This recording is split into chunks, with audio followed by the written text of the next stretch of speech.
Hello everyone, कैसे हो सब लोग। आई होप कि सब बहुत अच्छे से होंगे।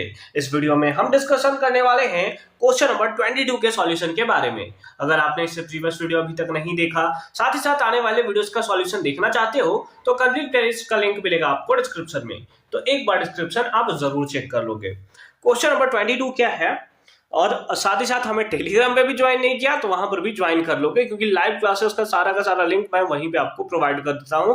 और हर रात है ना 9 बजे मैं लाइव आता हूं और आपके सारे के सारे जितने भी चैप्टर वाइज एमसीक्यूज है उसको हम लोग सॉल्व कर रहे हैं यहाँ पे। ठीक है, तो आप हमें वहां पर भी ज्वाइन कर सकते हो।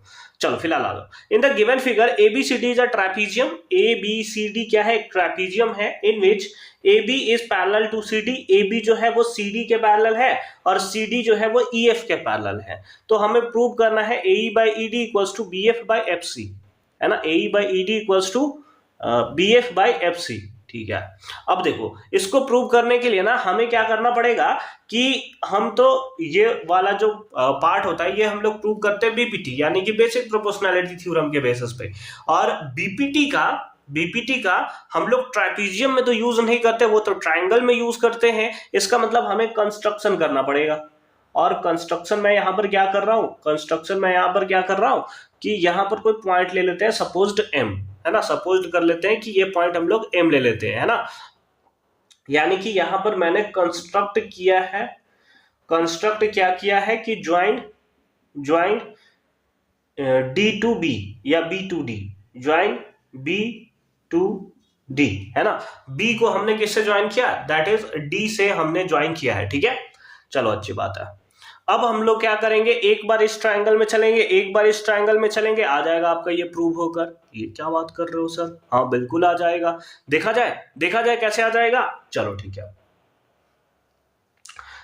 है देख लेते हैं। ठीक है, तो हम लोग सबसे पहले चलेंगे किसमें? In triangle DAB, in triangle DAB, है ना। इधर बना दूं मैं ट्रायंगल, कुछ इस टाइप का ट्रायंगल आपको दिख रहा होगा,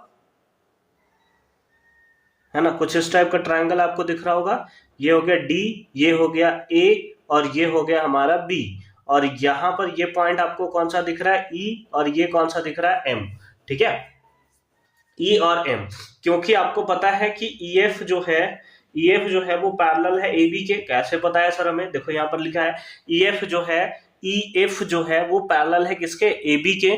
तो इसी का तो ये एक पार्ट है। तो इस बेसिस पे आप ये भी लिख सकते हो कि EM जो होगा वो पैरेलल होगा किसके? दैट इज AB के। EM जो होगा वो पैरेलल होगा AB के। ठीक है, तो बाय बीपीटी यानी कि बेसिक प्रोपोर्शनैलिटी थ्योरम, इसका यूज करके आप क्या लिख सकते हो? इसका यूज करके आप लिख सकते हो AE by D। सर ऊपर से नीचे होता है ना, रेसिप्रोकल तो कर सकते हो ना, है ना। आप ऐसे सोचोगे कि ऊपर से यहां ये divided by A equals to ये डिवाइडेड बाय ये, ऐसा होता है। बट आप नीचे से भी कर सकते हो। सर नीचे से करना ही क्यों है? क्योंकि ये प्रूव करना है। ओहो, डायरेक्ट बताओ ना सर कि ये करना है। AE by ED is equals to क्या होगा? इज इक्वल्स टू हम लोग लिख देंगे, क्योंकि इधर नीचे से लिया है इधर भी नीचे से लेंगे, तो BM by DM, है ना। BM by DM या MD जो भी लिखना चाहो लिख सकते हैं। इसको बना लिया हमने कौन सा? Equation first. ठीक है, उसी टाइप से अब कौन से ट्रायंगल में चलेंगे? BCD, इन ट्रायंगल BCD, तो इन ट्रायंगल BCD, है ना। BCD में चलोगे तो BCD में अगेन आप जानते हो कि EF जो है वो CD के पैरेलल है। EF जो है वो CD के पैरेलल है, तो यहां पर लिख सकते हैं कि EF पैरेलल टू CD, है ना। EF parallel to CD।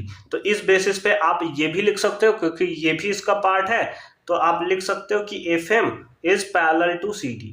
FM जो होगा वो भी हमें क्या देखने को मिलेगा? पैरेलल देखने को मिलेगा किसके? दैट इज CD के। ठीक है, आ जाओ। तो अब इस बेसिस पे आप क्या लिख सकते हो? इस बेसिस पे आप लिख सकते हो दैट इज BF, यहां से ले रहा हूं मैं, BF by FC, है ना।